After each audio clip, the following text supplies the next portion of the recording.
Welcome to the 2017 NASCAR Peak Antifreeze Series preview show powered by iRacing. We're happy to be with you on Race Spot TV. Myself, Evan Pizocco, as always, alongside with Mr. Randy Cheneth. Randy, excited to be with you. Most importantly, excited to get this thing back underway. I know that we've kind of had ourselves at bay with the Pro Series over the winter, but it's more or less speed weeks on the sim. Guys have been at Daytona now for the good week, and I think everybody really wants to get the season underway. I think this season more so than others, just because there's a lot of changes to be talking about. I think you're absolutely right, Evan. I mean, 2017 is going to be a big year for this championship. A lot of format changes, a lot of new drivers coming in, some big names, and coming off a year like 2016, 2017 leaves a lot. Those are some big shoes to fill. It was, and I might be a little bit biased, and I think we might be a little bit biased as well because we got to be a part of it for the first time, but I think that nobody could really doubt that 2016 was one of the, if not one of the best seasons that we've seen. And the easy way to look at that is the point total at the end of it. Ray Alfalla takes the championship, with 634 points. That's the most points under that format of the Pro Series that we've ever seen anybody get for the top spot. And the bad news is for PJ Sturgis, if it wasn't for Ray Alfalla, he'd have the most points out of anybody. So up until that point, out of anybody else over the Pro Series, and obviously with the Peak Series last year, PJ comes in, gets 632 points, doesn't win the championship, and that's because Ray just beat him out by 2 points. It was the closest result we've ever seen in series history. I mean, what a breakout year for PJ Sturgis. I mean, he comes into that 2016 season. He gets that win at Phoenix, I think, and that was his first win in that Peak championship ever. And then he comes out, he has what is really, in any other year, this would have been a championship winning year for PJ Sturgis. And to come up 2 points short, I know for PJ was probably a little bit more than frustrating, but for us at home, it was a lot of fun to watch. It was a lot of fun to analyze. It was fun to be a part of altogether. Yeah, it comes into the season with no wins and gets 5, and just like that, you kind of look at the list of guys on the all-time wins list. That gets him up inside the top 10 in one season just like that. So it was definitely impressive. He and Ray both tied with 13 top 5s apiece, the best out of anybody. Ray Alfalla went on to lead the most laps at 575. But, I mean, that battle was definitely the focus. Coming into Homestead, we got a good look right before that broadcast. We kind of took a look back, at the races prior. And it seemed like it wasn't hard for us to find a clip from basically every single week on Ray Alfalla, PJ Sturgis going head-to-head, battling, and most of the time for the win. So, a lot of the focus, and rightfully so, was driven on those guys and those two cars battling for the championship. They were kind of off in their own world. They finished about 120 points in front of the guys third on back. So, rightfully so, that was a lot of the conversation. There was a lot of other guys who had some breakout seasons as well. You look at guys like Jake Sturgis. Up until those final couple of races, he was still hanging on for dear life. Chris Overland, Dylan Duval inside of the top 5.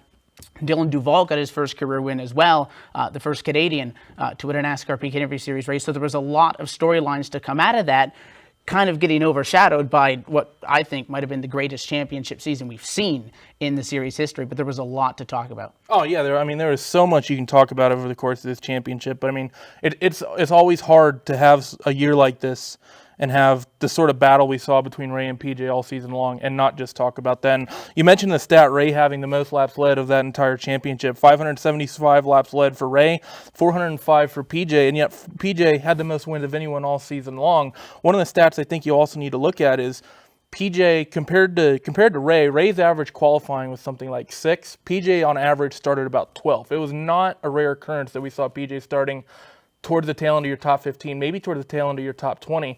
And when you look at those laps led, you think about how many opportunities did PJ maybe cost himself in terms of bonus points on most laps led. You see a 2-point differential, better qualifying at one race over the course of the championship.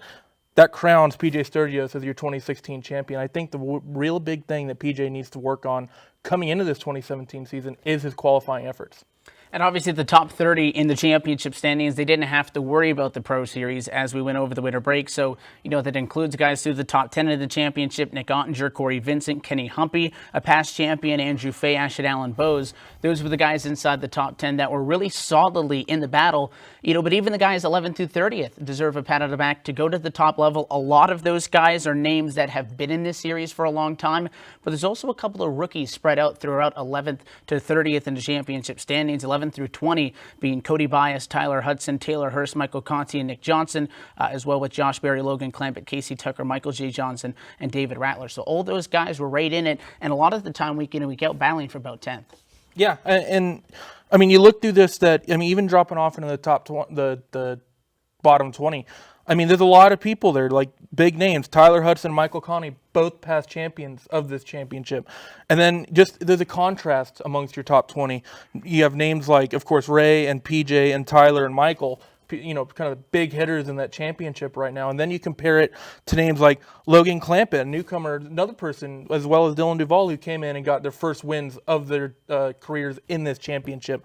And that's, I think, one of the things that makes this series so great is the fact that you're always getting different names that are running up front, just based with, it comes with the strength of the NASCAR format. Always different strategy decisions. They can get different people up to the front at different times throughout the season. And I think that's something else that changed that we noted over the course of the Pro Series, which we'll talk about in just a moment, is that the fact that they changed the way that the Pro format, the seeded was. We went back to kind of a traditional official-styled season, and what that did is it changed those qualification positions. So instead of talking about 20 guys getting themselves locked in through the Pro Series, it was only the top 10. Which was good news for the guys already in the Peak Series because 30 people were going to be safe, and the top 30 to throw those other names out there just so that we give everybody a shout out. We got Byron Daly, Mitchell Hunt, Justin Bolton, Timmy Hill, Matt Busa through the top 25, and then Ryan Lowe, Brad Davies, Adam Gilliland, Brian Blackford, and then Brandon Schmidt through the top 30. Those guys were good. Those were positions that in years past wasn't going to cut it. So good news for those guys because they've been hanging out for the last couple of months. But the guys 31st on back then had to go into that Pro Series, which we'll talk about. And that Pro Series was quite different this year compared to years past. And having those multiple splits, which is something that we haven't had. The Pro Series, more or less, has always been that invite-only series where you get the guys who qualify into the top official series. They're in that championship. They're racing against themselves. Kind of like the Peak Series, those guys raced against each other, and that's it. This year on the Pro Series, we saw a lot of different guys kind of in and out each week. One race, somebody might be in the second split. One race, somebody might be in the top split. And I think that was a really interesting dynamic as well. And the other thing, the other dynamic that you get with that is with the different splits is that you don't get the safety net of, okay, I'm in the top split, I'm guaranteed some good points out of a finish today. Because if you go into the top split and you get a bad result, if you hit the wall in one early on, if you get spun, if you get put down near the back of the field and that's where you finish, those people that are finishing up in the front in that second and even in those third splits could have been outscoring you. So you weren't just fighting the 40 people that were in your grid. You're fighting the 40 people in your grid and then the other 40 people in split 2, split 3. You're fighting, you're almost 3 figures of people you're competing with trying to get into one of those spots for that big championship. Right, and the guys who are in the second and third splits, again, ranked by iRacing, so it's a lot more difficult to get into the top split, and our eventual series champion, Ryan Luza, had no issues getting into those splits guaranteed each week. But the guys in those second and third splits were at an extreme disadvantage, so they weren't given the same platform as the guys in the top split. A win in the second split puts you about 5th or 6th in the overall points for that event. But, second and third, not going to cut it in the second split. Anything besides first in the third split, you could forget about it. And again, that target was the top 20. Nobody wanted to shoot for getting 11th through 20th because they don't really have to want to deal with the pressure of qualifying in every single week. But that was a rather small target to shoot for, 1 through 10 in the Pro Series. And again, because we had a couple hundred people lock in points over the course of the season, it really was a very small window. And there's a couple of big names, I think, that expected to, if not be locked in, ended up qualifying into those go or go home positions or not at all, that really thought that they would be there. And I think that having all that extra talent kind of caught them off guard a little bit. Yeah, you're absolutely right. Those people in those 11 through 20 spots that, that's about as stressful as a situation you get yourself in as a sim racer. You have essentially 45 seconds to get yourself off pit road and put in 2 qualifying laps that can put you in the show. Go or go home. That is a stressful handful of seconds. I've known some people that have been in that situation, and it's not fun. People sitting at their rigs, shaking while they're driving their laps. Not ideal situations. And it's a lot different because when we had the go or go home format before, it was when we had the static conditions, just the default iRacing weather. Now you have to get in and you might be in weather you've never run in before. If you don't have a setup that's ideal for the conditions, that can be the difference between you going home and staying and running in the show and for a Tuesday night. That could be some heartbreak, working for 2 weeks, 3 weeks, even better part of a month if you don't make a race, working towards the next one, and then not getting in again. And I think we will have some people who, over the course of this championship, that will be a recurring factor of people that are just miss getting into the show by that much. And especially in those go or go home positions, specifically for the Peak Series, I remember last year at the start of the season, we had for the first 2-3 races, big name drivers who are no strangers to the sim, but it was their first time in that series. And, you can do as much league racing and official racing as you want. I don't really think anything can prepare you for racing in the NASCAR Peak Antifreeze Series. And I think that in those first couple of weeks, we saw a handful of guys who, could be top 20 cars on a consistent basis. And they go out into that qualifying session and they are in those go or go home positions. They nick the wall. That qualifying time is disallowed and they're not in the show. So you'd have guys really taking it easy then, trying to compensate for that. Don't hit the wall, just get a time in.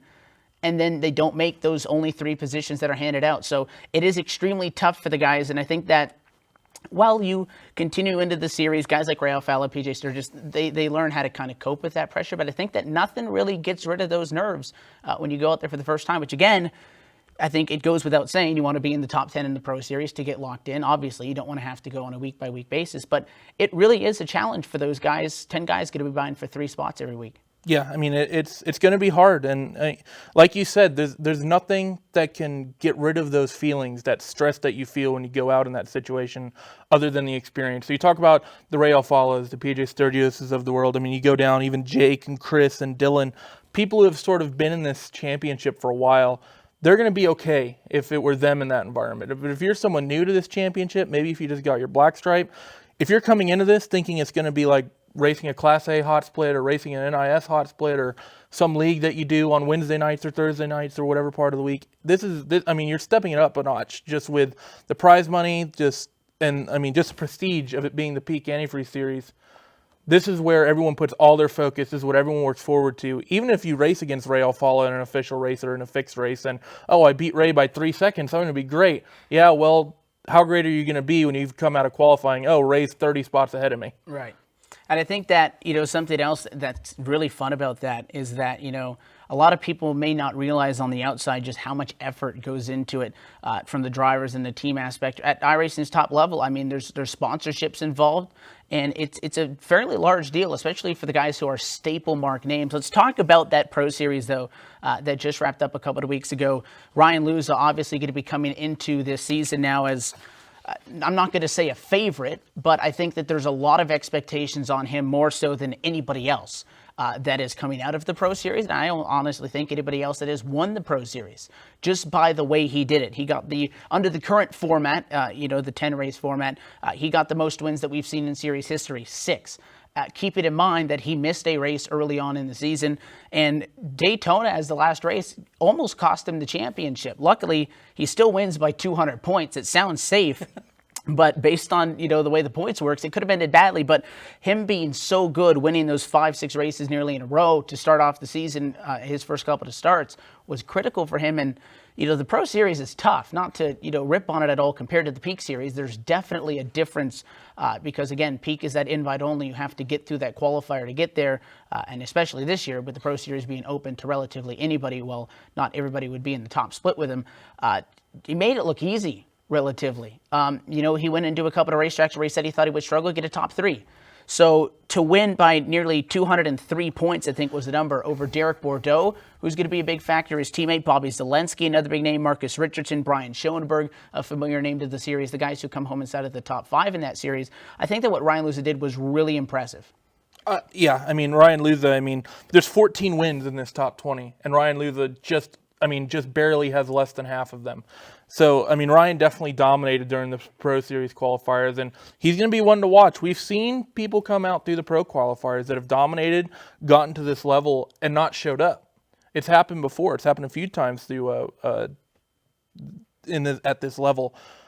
It's going to be interesting to see, can Ryan show up over the course of the championship? Daytona is, of course, going to be a wild card, but once you get a little later on down into the championship, it's going to be interesting to see if Ryan can push it with the Rays and the PJs and the Jakes and the Overlands of the world.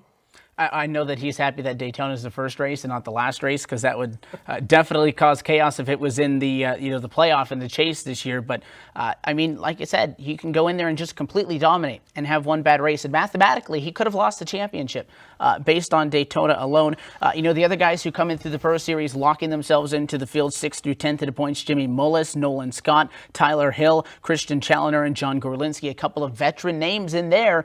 even towards the latter end of those top 10 that again struggled. And I don't think that I can place all of that on the new format because, again, they have the iRating that guaranteed them in the top split. That does give them a rather large advantage over some of the guys who, had to fight in those second and third splits. And as we noted, if you're not first or second in the second split or first in the third split, you don't have a chance at being in the top 20. But, those are guys who have shown that they can perform at the top level.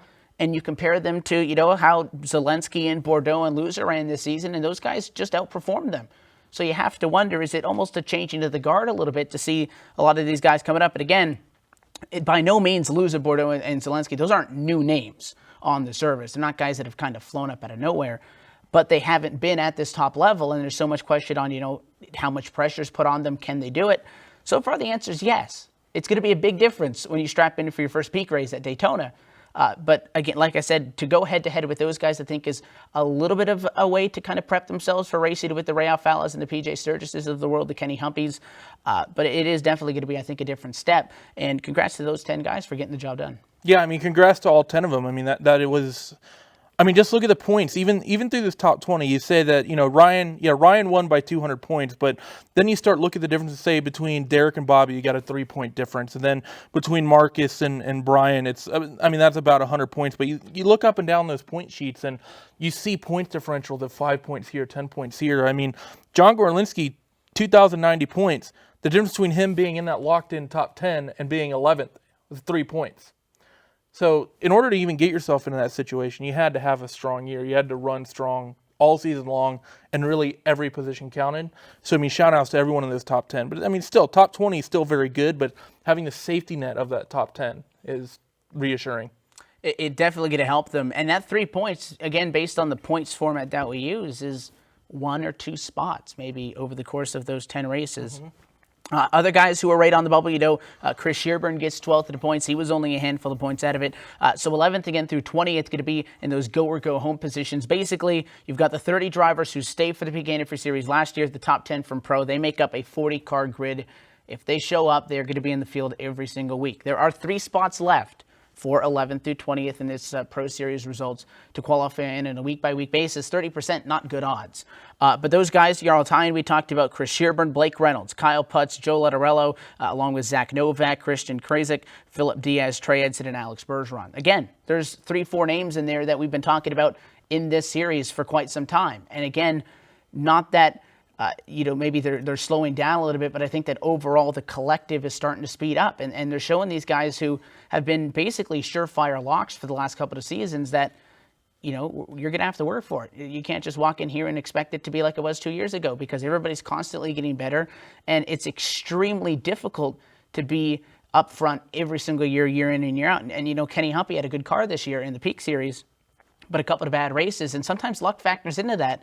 But just like that, he's out of the conversation. Now, still got a good points result. But again, we talked about how those 2 pulled away and kind of took the spotlight off those guys. So it is getting increasingly more difficult year by year by year to stay at this level. You talk about this series 5 years ago, you could probably guess 90% of the drivers that were going to be there over the couple of seasons because you had your core group of the big guys, and that was it. So I think that as these seasons go on, I think the Pro Series, while as exciting as it is already, is going to gain importance as we continue to go on. I definitely agree, and it's like just talking about these guys that are in these bottom from 11th through 20th. There are some experienced guys in here, like you said. Philip Diaz to me is a name that stands out because he crew chiefed for PJ last season, and PJ even said during a couple of his interviews, a couple of the races he won came off the back of calls that Phil made. So if Phil can have the pace, if he's running consistently, and if he's quick, Phil has the know-how to get himself out in front. He knows how to get other people out in front. If he's in a situation where he already knows how to crew chief for PJ, maybe he doesn't necessarily need one. Maybe he just knows what calls need to be made based on, because he's been in the situation before as a crew chief. I think that's going to be potentially a big name that comes out. Alex Bergeron is another name that stands out to me too that I think might be relatively quick. But, still, everyone in this 11 through 20 spot qualifying week in and week out is going to be hectic. And we started off with Daytona, qualifying at Daytona. Imagine being a go or go homer at Daytona, where the difference between being in the field and out of the field may not actually even be registered on the timing screen. Yeah, we've seen times where it comes up as a tie simply because the scoring system only goes down to the 1,000th of a second, and it could be a difference of 1/10,000th or even smaller than that.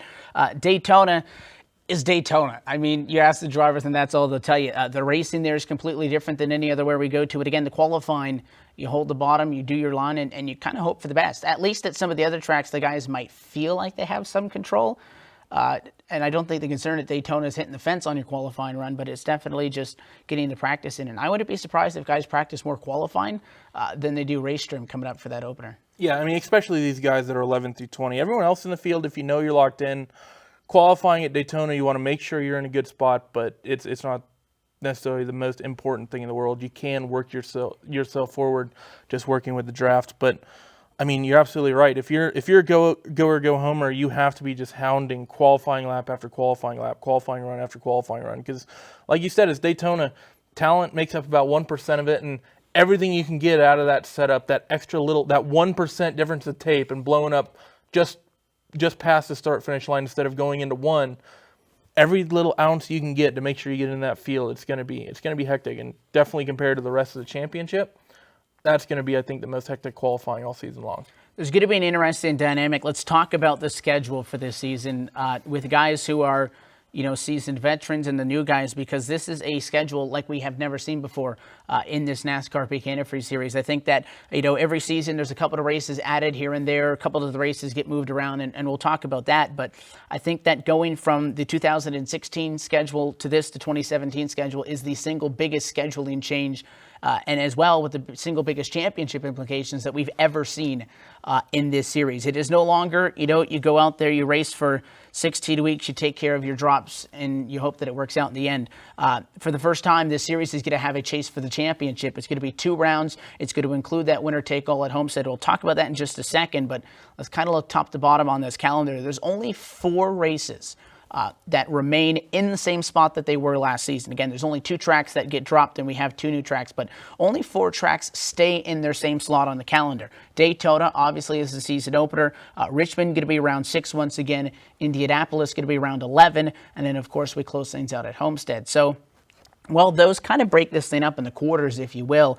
A lot of the familiar tracks are still there, but the format has kind of moved them around a little bit and rerounds them to fit into the rounds of the chase. Yeah, I mean, the format changing is huge because, I mean, talking about the chase, first thing is that look at those 3 chase tracks, Darlington, Chicagoland, and Dover. You have 3 different extremes of racetrack and approach through all 3 races of the first round of the chase. You have Darlington, which is don't hit the wall too hard.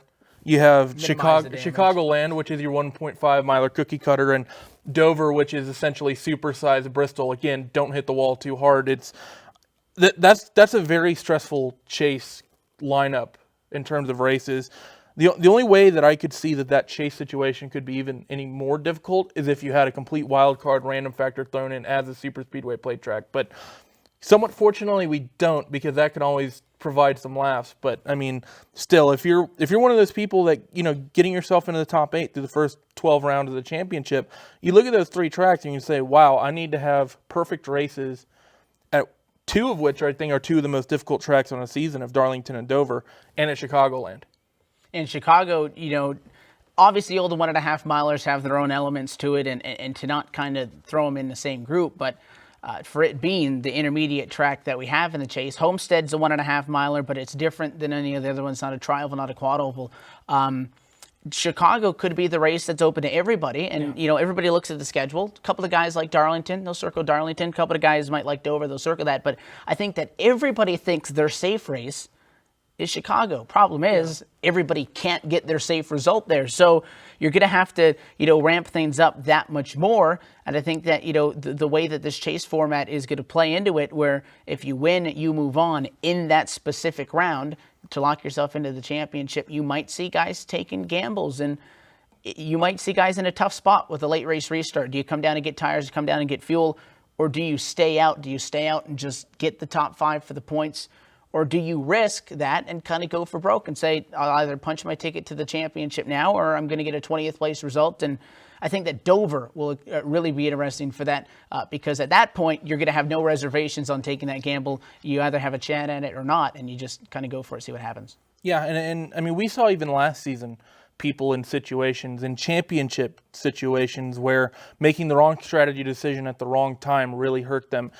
couple examples that come to mind was PJ at Michigan. We had that late on in the race. We had a chain of yellows. I think the last 40 laps, I think, were essentially like 38 laps under yellow or something like that at Michigan.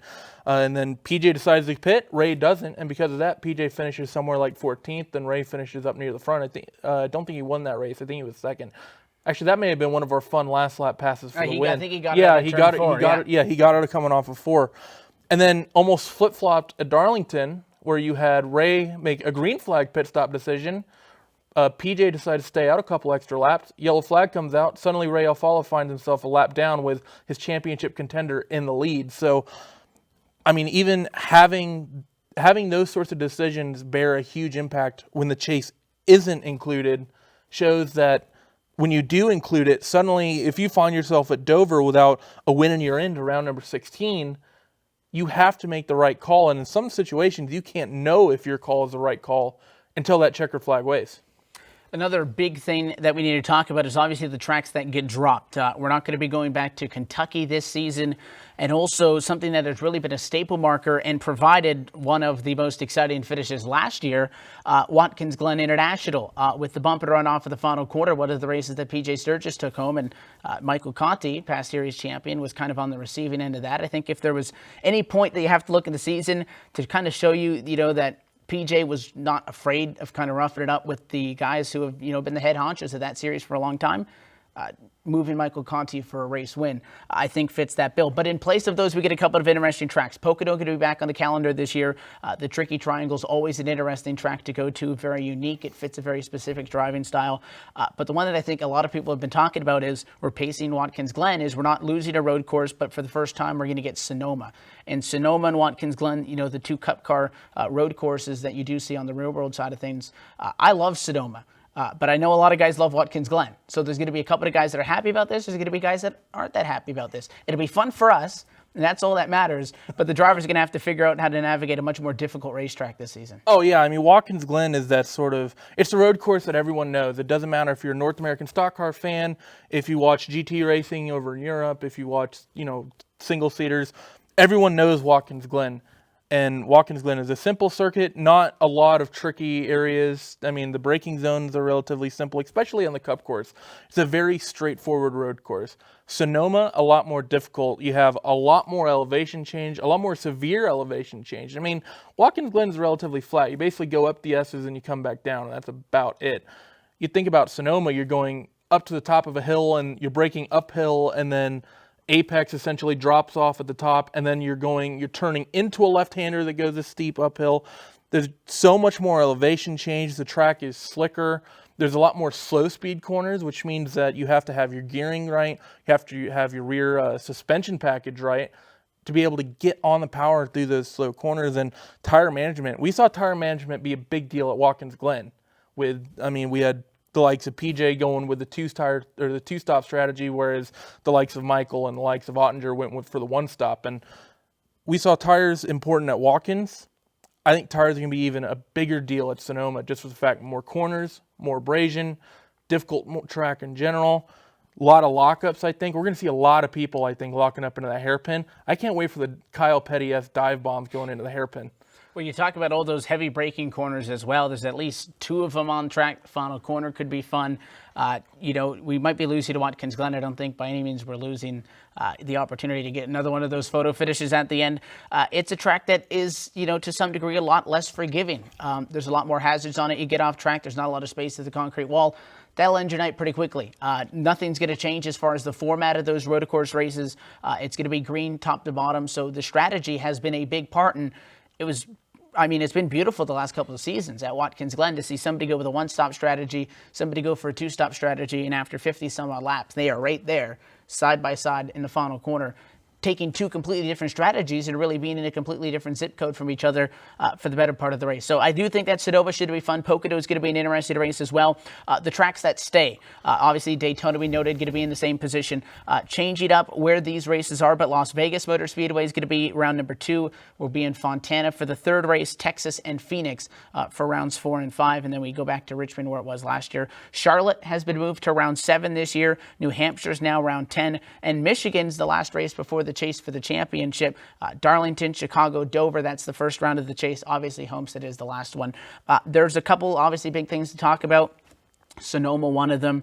And some of the track changes as well, Pocono. But more or less, I think that these guys have a pretty good handle on a lot of these tracks. There's difficult ones. I think Darlington is the hardest track on the calendar, and that's the opener to the chase. I think the only more difficult place it could be, you could argue, would be the last race of that opening round.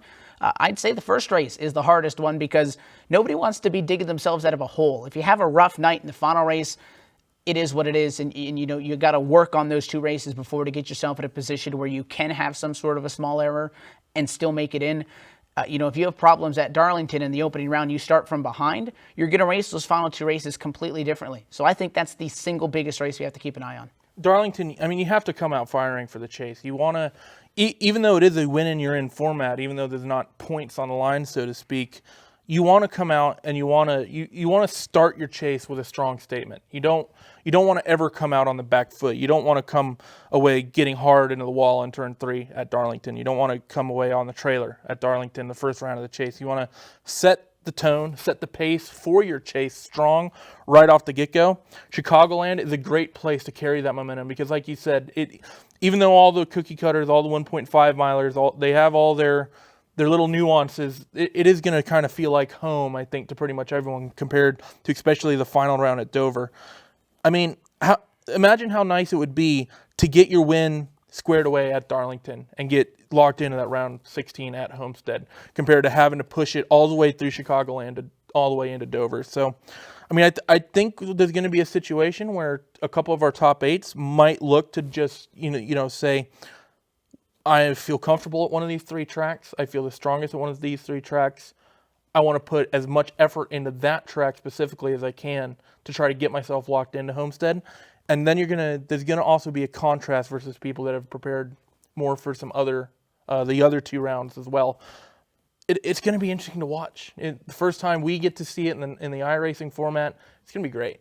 More or less, and this kind of surprised me, unless they're lying to me, but the drivers seem, relatively upbeat about the chase for the championship. It's been a thing now, at NASCAR's top level for quite some time, and I think that a lot of the drivers have kind of said that, they've been waiting for it to happen. They're ready and they're excited.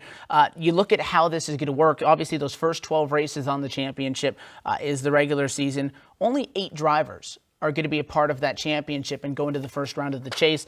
Not to look too much into that because after 12 races, we normally don't have 8 guys in it.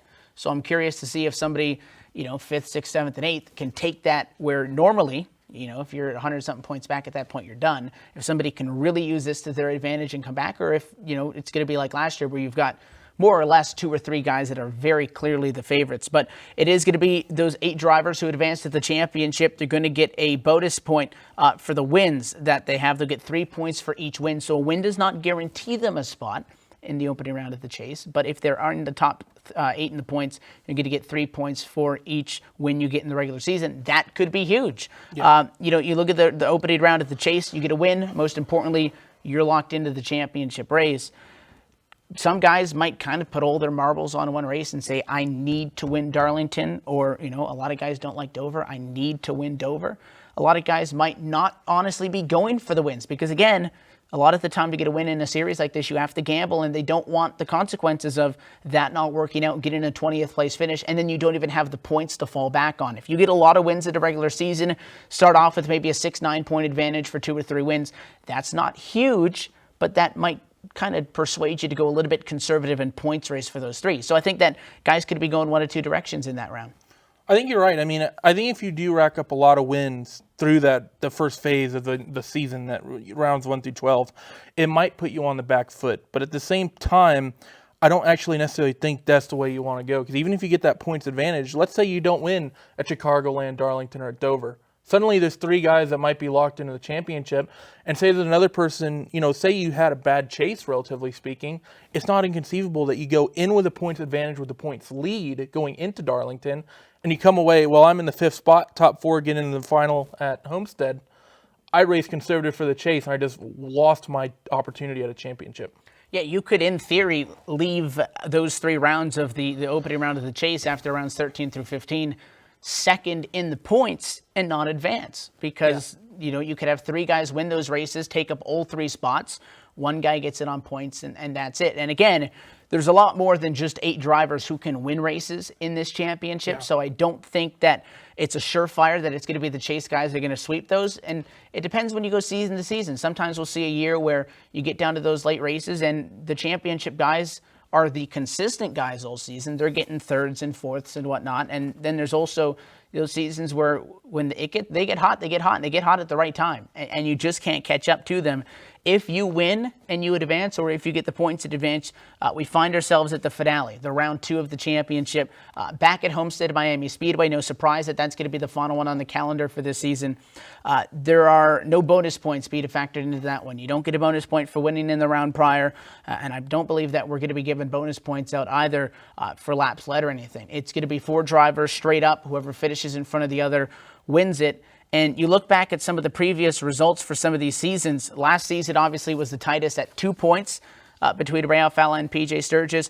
You look at 2015, that was a 13-point differential. 2014 was a 15-point differential. It was only 9 points in 2013. All of those, mathematically speaking, were decided in the final race. So while we've never had a winner-take-all scenario, these guys have had a fair amount of practice going into Homestead with a lot of pressure.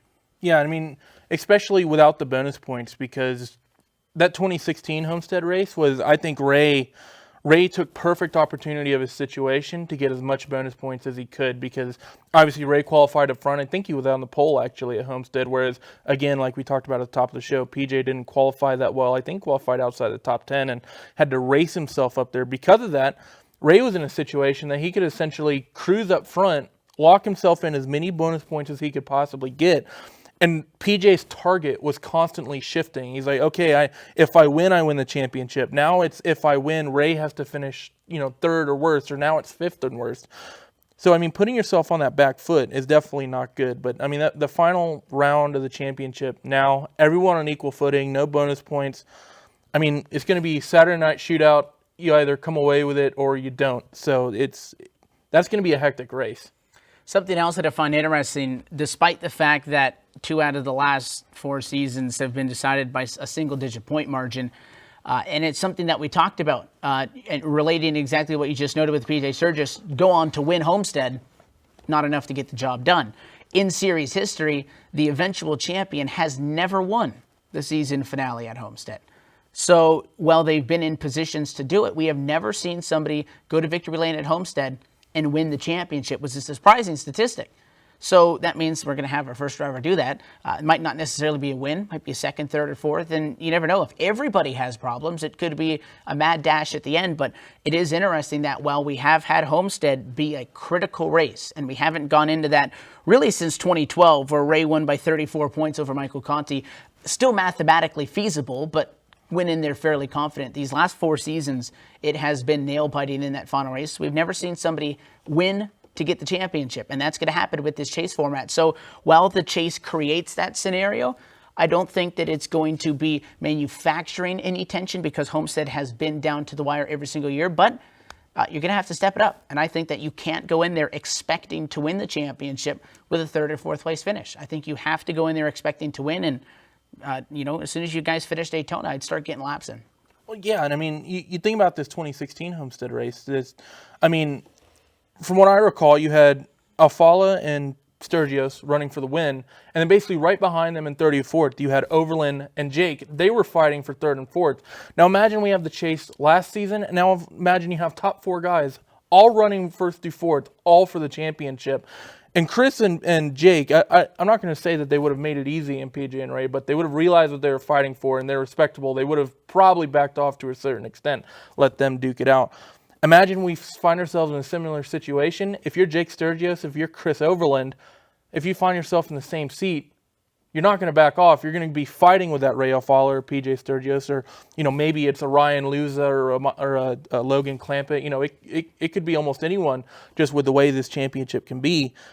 I mean, watching 4 different guys try to make it the distance at Homestead and not Matt Kenseth themselves on the final restart is going to be intense. So we look back, to 2010, in which this series started. Tallard took home the championship at that point by 18 points over Brad Davies. Another interesting statistic in that is, you kind of refer back to the casual viewer. If there's one name that somebody's going to recognize, it's Ray Alfalla. And I think that a lot of people, that know a lot about the series and that are very intertwined with it can kind of get frustrated based on how much attention he gets. And, there's guys out there who run hard and they don't get talked about as much. But I think that Ray Alfalla deserves that spotlight simply for this stat. You look back to 2011, this includes his 3 championships in 11, 12, and obviously this past year in 2016. Even in the seasons that he didn't win, Ray Alfalla has never finished lower than second in the championship since 2011. And one thing that we're going to talk with a bunch of the drivers here in a moment about, and something that they talk about a lot, is how difficult it is to be consistent year in and year out. To finish first or second for 5 years in a row is nuts. Yeah, I mean, anyone that gets frustrated about hearing the name Alfalla is, I think, being a little bit childish, to put it somewhat blunt, because, in my opinion, success speaks for itself. And whether or not you like it or not, Ray has succeeded at this level. And there's all sorts of examples you can point to. You can point to Ray, you could point to Gregor, you could point to Bono, you could point to the New England Patriots. It doesn't matter how much you hate hearing about these people or these groups. They succeeded, and for the fact of the matter is they deserved it. Ray deserves all the attention he gets. He deserves all the, he's earned all his success. He didn't, maybe he was lucky in some situations, but I think more often than not, Ray put himself in the situations to run top 2 5 seasons in a row. And that's hard to do, to run in this series with, just with the format, with the cautions, with the pit road strategy. It is always almost a roll of the dice. And to be able to be that consistent is impressive. You look back at some of the other names who have won championships here. Obviously, Kenny Humpy back in 2015, Michael Conti the year before that. Obviously, did want to give a call as well to Tyler Hudson, who won in 2013. Tyler Hudson, the only driver who has won both the NASCAR Peak Antifreeze Series powered by iRacing and the NASCAR iRacing Pro Series, not in sequential order. He didn't win the Pro Series and then graduate to the Peak Series. It was a very interesting scenario, in which how he got that job done. But that kind of ties into the conversation when you talk about the expectations for Ryan Luza. You would think that we've seen very dominant performances in that Pro Series in the past. Nobody has gone from the Pro Series, gone right into the Peak Series, won a championship. That's what he expects to happen, though. And there's a lot of guys who will not kind of have those expectations for themselves and say, kind of recognize there's going to be a learning curve and accept that and just kind of try to work through it as the weeks go on. And there's some guys that say, no, I want to show up, I want to win every week. And, not just Luza, but the other guys, Zelensky and company, who are right up there in the Pro Series.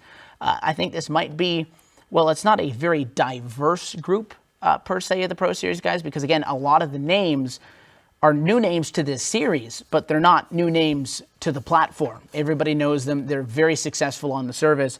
I think that because of that, well, it might take a little bit of the excitement away of seeing a big, fresh rookie crop. I think that it gives the Pro Series guys one of their best opportunities to take a championship that we've seen.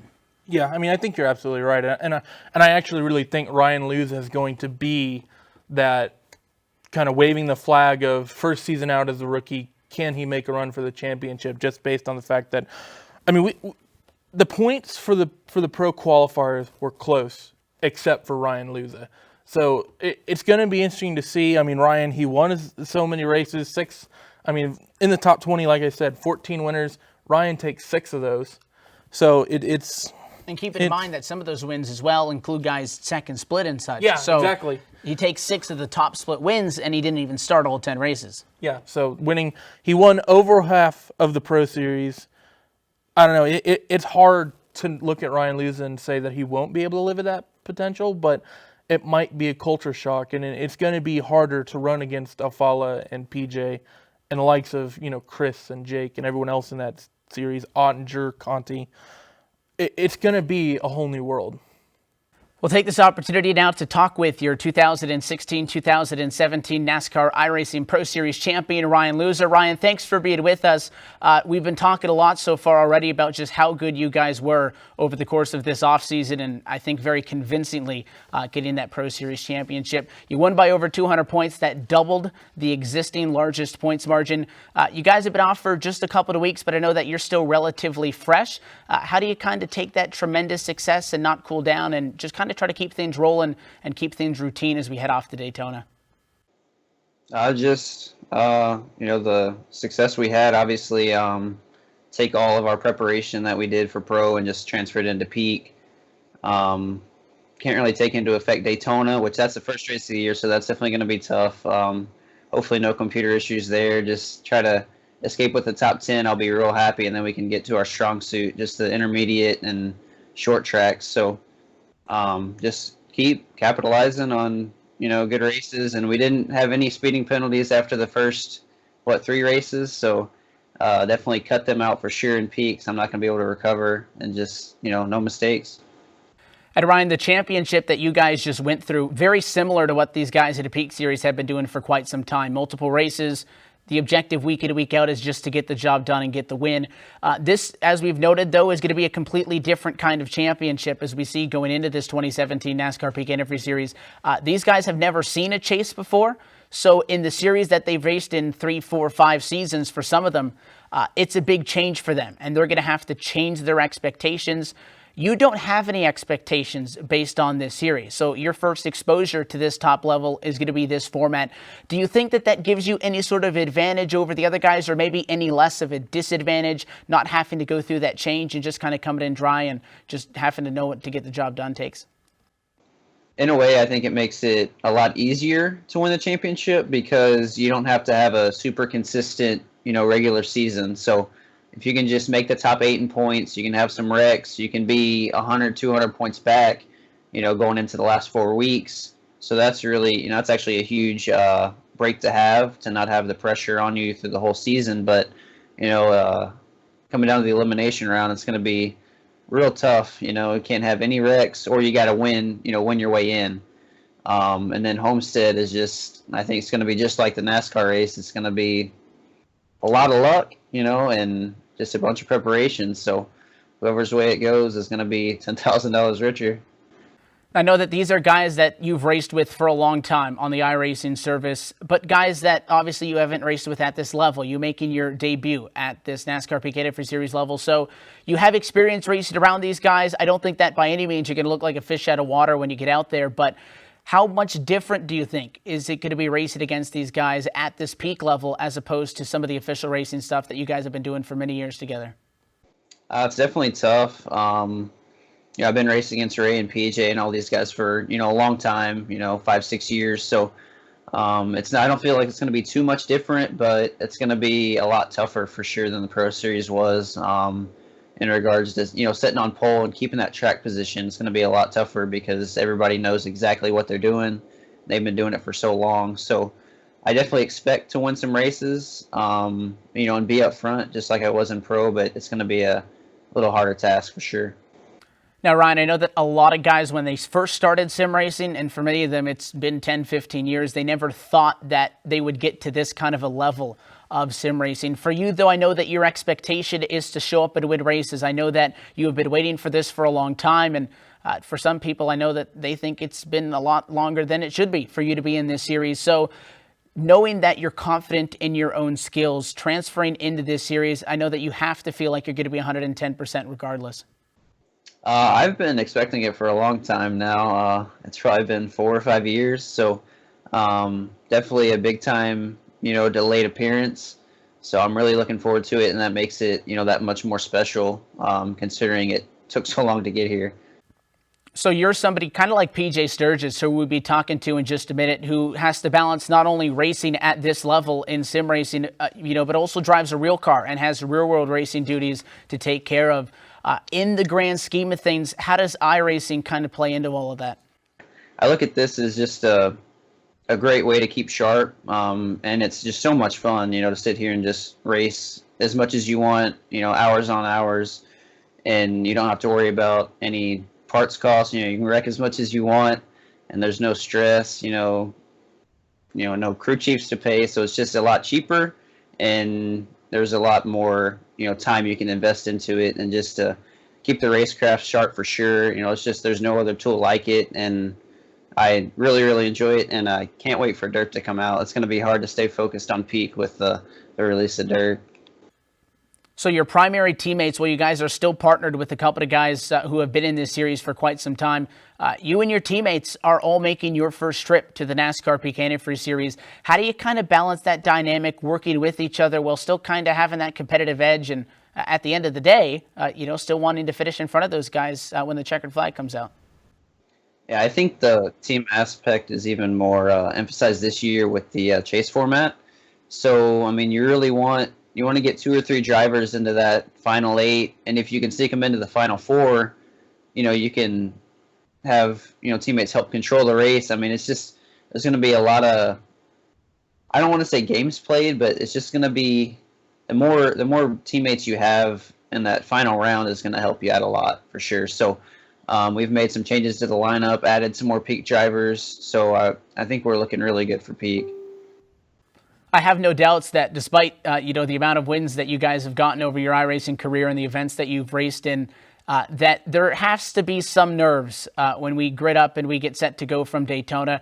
Do you expect that learning curve to basically just be till you shift it into 4th gear and once the car's going you're confident, or do you think it might take a couple of weeks for you to kind of get situated with those surroundings? I think personally, anything past Daytona is a disappointment if I'm not in the top 5 for me, but definitely Daytona is just out in the wind. I'm fine with whatever happens at Daytona, but after Daytona, we're going for wins. So Daytona coming up just around the corner. Daytona is a track that's really difficult to practice for. You can go out there and do as many laps as you want by yourself, not really going to gain much. I know that a lot of guys are going to be doing draft help with their teammates and such. A lot of people are going to be on iRacing on Daytona over the next couple of days until this race gets underway. What are you guys in specific going to be doing to plan for that? Just anything. I want to say more of it's going to be focused on qualifying effort. As we've seen in the pro race, basically whoever started out front stayed there. So, we'll see. I think you're going to see a lot more willingness to try the high line and just take more risks because, not really anything's on the line as compared to, in the Pro Series, everything was on the line. So definitely a lot less stressful race, and I think it's going to be a lot more exciting. Ryan, thanks for sticking around and chatting with us. Again, congratulations on that 2016-17 championship. We wish you the best of luck. We'll see you in Daytona. Thanks, guys. I'll see you in Daytona. So some interesting words from our 2016-2017 Pro Series champion, Ryan Luza. But now we move over to 2016 Peak champion, Mr. Ray Alfala himself. And Ray, of course, the driver of the number 2 Virtual Racing School Ford. Ray, thanks for joining us. How are you doing this evening? Hey, I'm pretty good. How about you? Doing well, Ray. Before we talk about 2017, what have you been doing during this offseason since Homestead? Practicing, relaxing? What all have you been up to? Yeah, mostly just staying active, exercising, staying in shape. Always making sure I'm ready if there's any real world opportunity.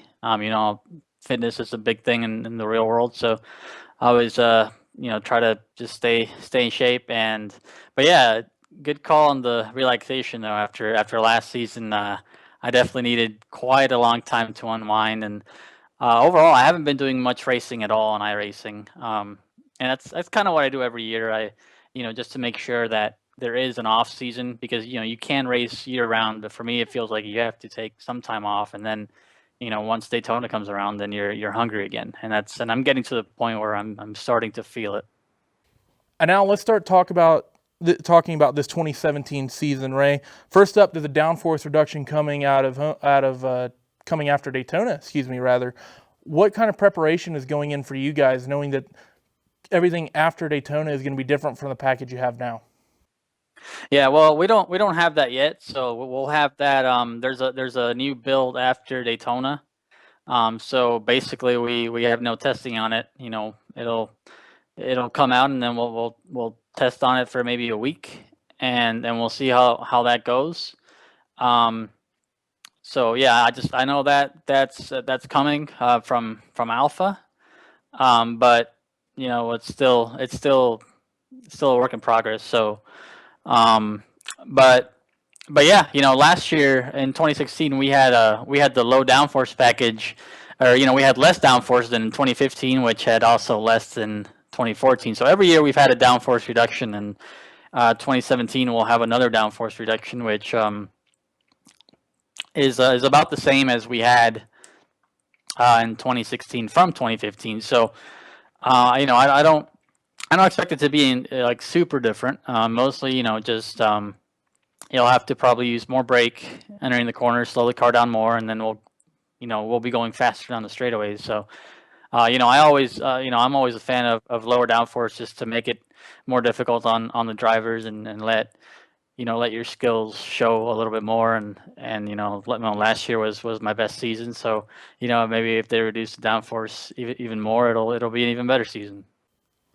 And still carrying on with the offseason a little bit, another big adjustment that's coming for you guys, and this is actually relatively recent, is Slip Angle partnering with the Virtual Racing School. You already have that first episode out for Charlotte for the Rookie Street Stocks. How is that partnership with Virtual Racing School? How is that going to work? And how do you like doing the data packs? Yeah, working with Virtual Racing School has been great so far. Brian Blackford and myself will be creating the data packs. I will be doing the Cup car fixed setup and the Xfinity car fixed setup, and he will be doing the trucks fixed and the Can-Am car fixed. And I also got the rookie street stock at Charlotte and USA also done. So that'll follow the iRacing weeks. So next up, we should have the next data packs by this weekend in preparation for the following week. So yeah, we're excited about this partnership, and hopefully it's just the start, and we'll see where it takes us from here. But I think Virtual Racing School has a bright future, and they're doing everything right. Let's start to talk a bit about the competition. Last season, PJ came in. He got his first win of his career at Phoenix, and he managed to fight you all championship long to such narrow margins at the end of it. What do you think this season's going to have in store in terms of any newcomers, or do you think that it's going to be pretty much the same group fighting towards the front? Well, it's every year we seem to have a few surprises. I mean, I think everybody knows Ryan Luza is expected to do very well, and he's coming off of pro. But we'll see how that goes. We've had in the past where some really fast guys haven't performed as well as everybody thought they would. So we'll see with Ryan. I've raced him a lot. I know he's very fast. It can be different though when there's 10 or 15 drivers that are extremely fast. So the dynamic changes a little bit if the peak series, if you missed your pit stall just a little bit, or if you make any small mistake, you'll find yourself outside the top 10 immediately, where in other series or other leagues you might only drop to maybe fourth or fifth. So mistakes are penalized a lot heavier in this series. And also coming from the Pro Series this year, Bobby Zelensky, who's my teammate, and I crew chief for him during the Pro Series, and he's got a lot of speed. Kyle Putz, also a teammate of mine, he'll be starting his rookie year with Bobby. And just going through my teammates, Chris Overland, he's finished in the top 5 in points, I think, the last 3 seasons. So he's been strong. Brian Blackford had a great 2015, and then last year wasn't so good, so I know he's looking for a rebound. And for me, I hope to be in contention. I've been in contention for the past 6 years, So the biggest thing this year, I think, is there being a playoff. So everybody's going to be wanting to make that top 8. And it's based on points. It's not based on wins, not based on anything else. Just based on points. And then once the playoffs start, then it's like the real world point system where we have a 3 race round, and win and you're in to Homestead, and top 4 go to Homestead, all tied. So last year it was PJ and I racing, and that was very intense. So this year, with 4 drivers going in there with a shot at winning the championship, it should be twice as intense. As you mentioned there, the 2017 season introduces the playoffs into the mix for this championship. And how is knowing that you have to race your way into the top 8 for the first phase, and then from there it's winning you're in to get yourself to the championship race at Homestead? How is that going to affect your approach to the championship as a whole?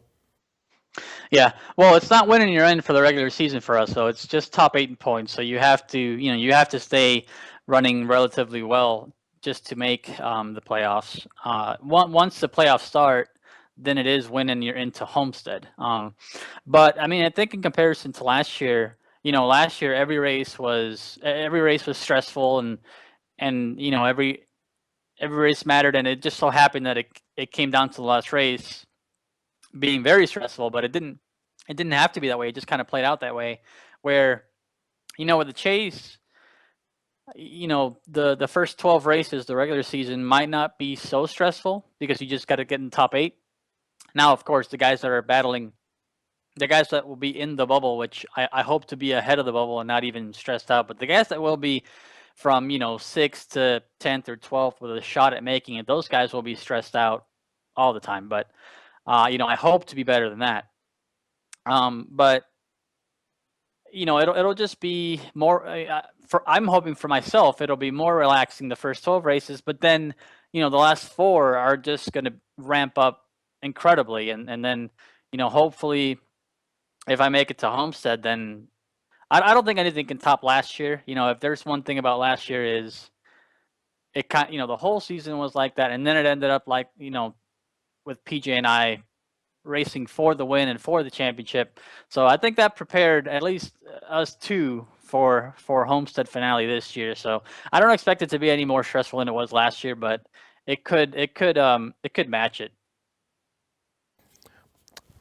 And this is one final thought, Ray, that I actually kind of wanted to get from you. This is something I noticed more so as a road racer, and that's the last few seasons we've had Watkins Glen on this Peak Antifreeze Series schedule, and Watkins is generally a not so technical road course. It's relatively simple. Everyone kind of knows it, and it's generated some great racing. Definitely, I would think the highlight of which is PJ's move for the win on Michael this year. But we're dropping Watkins this season. We're moving to California, and we're going to Sonoma. How is that move, do you think? How do you think that's going to affect the championship, both just in terms of the track as well as where it lies in the championship? How do you think it's going to affect things? Yeah, well, I mean, I'll be the first to say I'm not a fan of Sonoma. Not a fan of the track in the real world. Watching races there, even though last year was exciting and everything, I don't think it's a stock car track. Watkins Glen is very much a stock car track, or Road America. Tracks with long straights and heavy braking zones. Those really fit the stock cars well. Sonoma, it's very windy. It's almost impossible to pass. So I'm not a fan of it. I'll be going in there hopefully already with a nice cushion. But I know my teammate, Bobby Zelensky, he dominated the pro race there, and he's very much looking forward to that race. And he has that circled on his calendar, just like I have Indianapolis every year circled on mine. So, we'll see about that. It's not really a race I'm looking forward to, but, what are you going to do? Well, hopefully what you're able to do, Ray, is hopefully you're able to put together a good, strong championship, and hopefully we see that number 2 virtual racing school Ford running up front, and heck, maybe by the end of it, maybe you can call yourself Ford time. Awesome. Thank you. Now chatting with the driver who came home second in the 2016 NASCAR Peak Antifreeze Series, Mr. PJ Sturgis. PJ, thanks for sticking around and chatting with us. You guys had a spectacular season. I think for most people, getting a win at the NASCAR Peak Antifreeze Series level would be a great accomplishment. You guys came in with none, and you walked away with evidently the most wins out of anybody. You came second in the points by 2 points at that. I'm sure you would have liked to pick up a couple more here and there to get the job done. But, to kind of have that breakout season and be right there with Ray Alfalla, who's now a 3-time champion, I know had to feel good for you guys. At this level, it's so hard to really perform and be consistent week after week. So, looking back, I still can't believe it went as well as it did. So, those extra 3 points would have been nice, but that I did everything I could. And then looking back, you could look at a couple 1 or 2 positions here or there, but overall, that the season really couldn't have gone much better. So happy with it, and definitely looking forward to 2017. Obviously, getting that second place in the championship, you guys were safely locked into this 2017 campaign. So, well, we've had a lot of guys sweating over the last couple of months trying to qualify into the Pro Series. You guys have just been kind of sitting back, kicking the feet up and hanging out. What have you been doing to keep busy? Yeah, it's been a little bit of a downtime. I haven't been doing much oval racing, but I've still really been keeping up with it because I'm also involved in the Blank Pane Series, GT Series on the that's going to be starting up in April. So I've been doing a lot of testing for that. So I've still been doing a lot of driving, just not quite the oval type so much. But I think I'll be able to pick it up pretty quick here over these next few weeks. I mean, Daytona, you never know what to expect there, so it's kind of a wild card. But really going to be putting in some testing time for Vegas and Auto Club, those second and third races of the season, and kind of seeing where we land after that. You mentioned a Blank Pane Series. I know that you, as well as some other guys, participate on the oval side of things here as well, and then also have real-world racing responsibilities. You have to juggle not only those, but also being a top-level pro driver for the road side of things here on the sim as well. That's a lot on your plate. How do you guys manage that? Well, yeah, it's sometimes it's a bit overwhelming trying to see my real car here in the background. I've been busy on that all winter, trying to rebuild it. We got our first race at Thompson's Icebreaker on April 1st. Then, yeah, it keeps me really busy. I mean, if you're not working on this car here in the garage, I'm testing for Blank Pane and comparing telemetry of teammates, or testing for peak and trying to dial our setups in. I mean, there's a lot that goes into it, but I think a lot of it transfers over. I mean, your driving is driving. You're still working the gas, working the brakes, trying to control the car, working traffic, having restarts. I mean, all that stuff can really transfer between all the three series. So I think it kind of benefits me in some ways, being able to run the three different cars like I do. I mean, some guys, their focus is the Gen 6 Cup car, and that's it. And I get bored, honestly, if I were to do that, and I love road racing too. So the Blank Pane Series, a lot of it transfers over. So I mean, it's also a lot of fun doing all three series. It keeps me busy and keeps my head in the game all the time, which I think is really important. So I mean, there are some downsides to it. Yeah, you may a couple days after a peak race, you'll have a Blank Pane race that you have to pretty much there's no break in between races there. You just got to go right at it. But like I said, it keeps your head in the game, and you're always ready to race. So I think that's a benefit more than it hurts. Most of the calendar this year just has our tracks from last season kind of mixed up, but there are some changes. Outside of the chase and strictly talking about tracks, Pocono back onto the calendar, and then Sonoma for the first time. Does that help you guys out at all, or is that going to make things a little bit more of a struggle trying to navigate? Yeah, it's going to be interesting. Sonoma's always been a track I've struggled at. I couldn't run well there. I've won a couple of Formula One races on the iRacing service there, but the fendered cars, whether it's the V8 or the Cup car, it's always kind of been real tricky for me. So I'm going to have to call up my Australian teammates in the V8 Supercar Series and have them come give me some lessons on how to get around the place, because there's those V8 guys, when they race, man, they are so tough and they're so smooth, and definitely going to have to learn from them. So that's going to be a challenge. I mean, kind of going to miss Watkins. It's one of my favorite tracks, but looking forward to the challenge of Sonoma. We also, like you said, we got Pocono back in the schedule this year. It's always one of my favorite tracks, because it's basically I know a lot of NASCAR guys compare it to a road course, the way you're shifting and each corner is different. And then looking forward to that. And also I see Dover's on the schedule this year in the chase. So that's probably one of my favorite tracks in the whole schedule, and really looking forward to running there again this year too, after almost winning there back in 2014.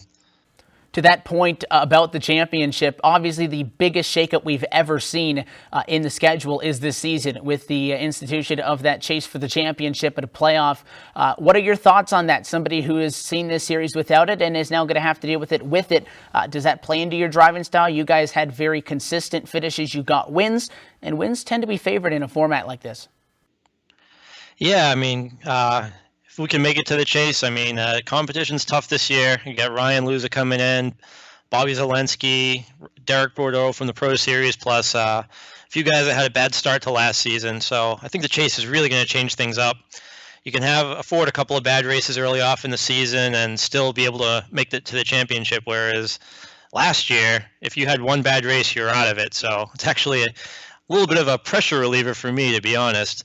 And the chase being 3 races at Dover, Chicagoland, and Darlington. Those are 3 of my favorite tracks. So I definitely like that track selection for the chase. And like you said, Homestead, it's basically going to be the same kind of pressure situation as it was last year if I can make it to that point again. So I know last year there was a lot of pressure on me there because I knew I had to win in order to make it happen and lead the most laps. Unfortunately, we didn't get that part done.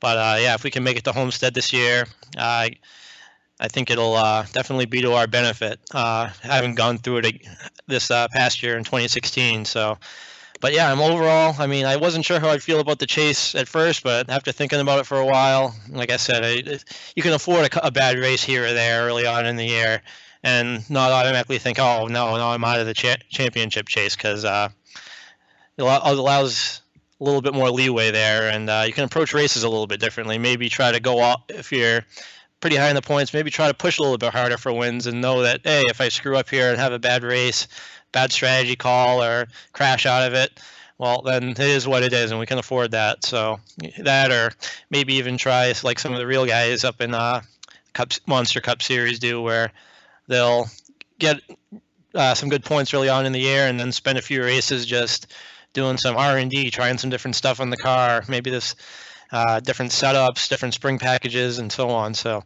it's going to change things up a lot. And but I mean, the pressure to win the championship going into Homestead, that's going to be the same as it was. So I'm looking forward to it.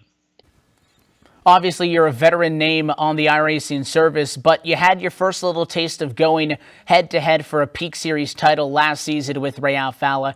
Kind of looking back on that, are there any lessons that you guys learned, and do you feel like maybe having that experience kind of better prepares you for going into this year? A lot of it was kind of the mental focus on my end, the way I prepare for races, trying to make sure everything is sorted out before the night of the race. You know, you get your strategy sorted out, your setup, qualifying, what you're going to do there. So a lot of that, the experience, having been through it once, is definitely going to help for 2017. And but like I said, the competition this year is going to be stepping up.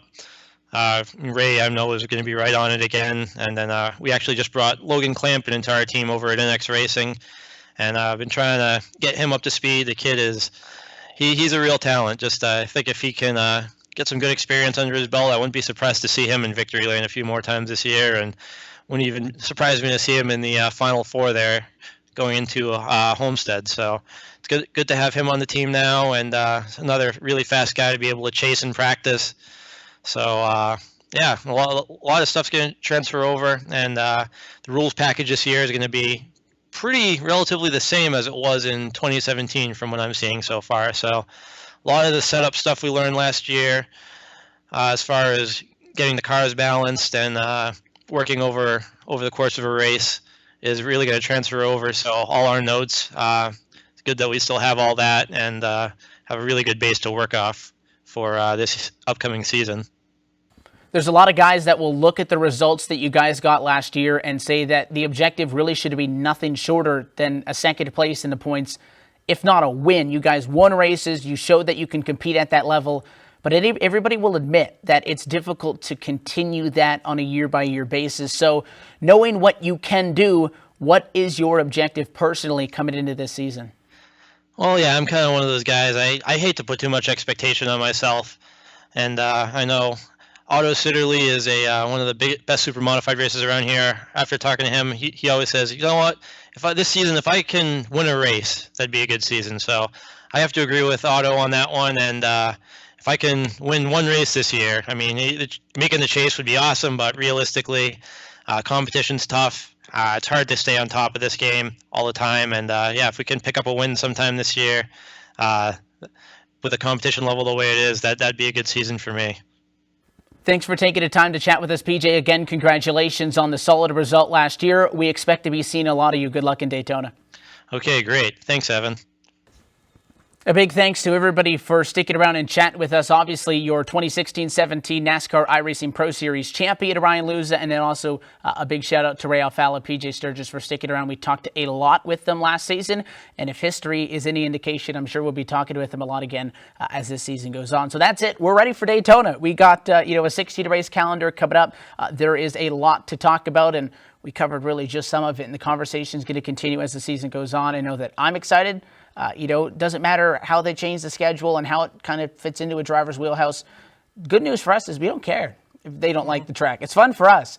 And I think that, we're excited to be a part of this for a second consecutive year, and we can't wait to drop the green flag and get this thing underway. Yeah, it's going to be an exciting year for all of us. Everyone in the booth, everyone behind the scenes, everyone that's involved with making this championship happen. I think this is going to be a big year for 2017 for all the World Championship Series on iRacing. But I think notably, just with all the changes that have been made to this format, with the get yourself in, go home, get in or go homers, the chase coming in, and everything, I think is going to make this a big year for this championship and for this series. We want to thank you for tuning in with us for this 2017 NASCAR Peak Antifreeze Series preview show on RaceSpot TV. We hope to see you this February the 28th from the Daytona International Speedway as we get the 2017 NASCAR Peak Antifreeze Series powered by iRacing underway. You can catch all those races as it was last year right here on RaceSpot TV and iRacing Live. We'll see you then.